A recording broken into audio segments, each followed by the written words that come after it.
Well, hey, it's Mark Lanier with your video thought for the day, and I've been thinking this week I would do some more questions in the Bible, but questions specifically out of the Psalms. You'll have to excuse me. I have a little bit of a hoarse throat. I spent a good day yesterday lecturing and speaking and conversing with college students at a campus. That was an incredible experience, and I did it at the law school as well, and I had a really good time, but my voice is shot. So, where are we going today? Psalm 15 is one of my favorite psalms. It's a psalm that's built off of two questions. And the questions are Hebrew poetry, which means they're in parallel structure. If that doesn't make sense to you, it means two lines that are, in this case, basically saying the same thing.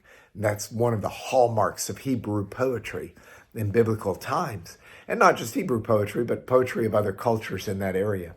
So here are the two questions, which are really one. Who shall sojourn in your tent, O Lord? Who shall dwell on your holy hill? Whoa. Now, those are questions that it's worth knowing the answer to.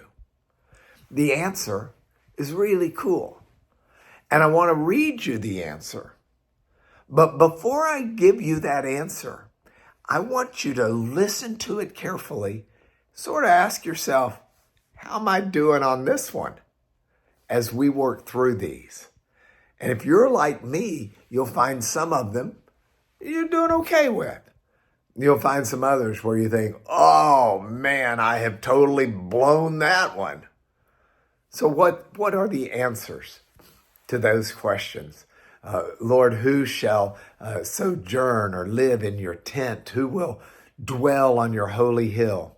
Answers: the person who walks blamelessly. Spoiler alert, that ain't me or anybody I've ever met, but anyway, the person who walks blamelessly, who does right, who speaks the truth in their heart,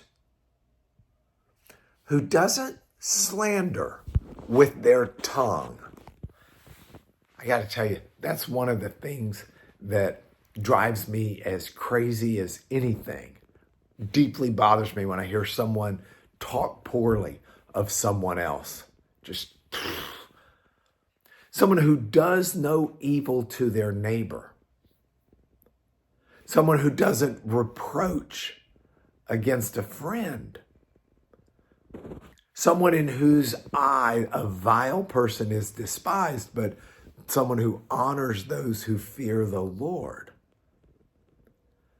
How about this? Someone who swears to their own detriment, to their own hurt, but doesn't change. In other words, you give your word on something. It turns out to be something that doesn't help you, it hurts you, but you still keep your word.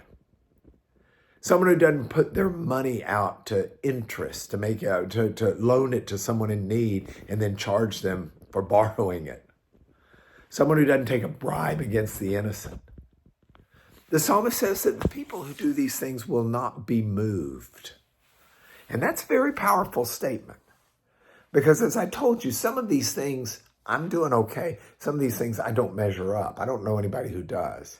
And as a Christian, that's some of the salve of the salvation in Christ, that he gives us his righteousness because our own is not adequate.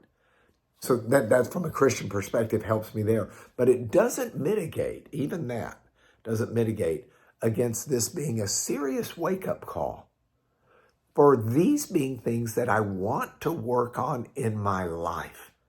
Because as the last verse says, if you do these things, you'll not be moved.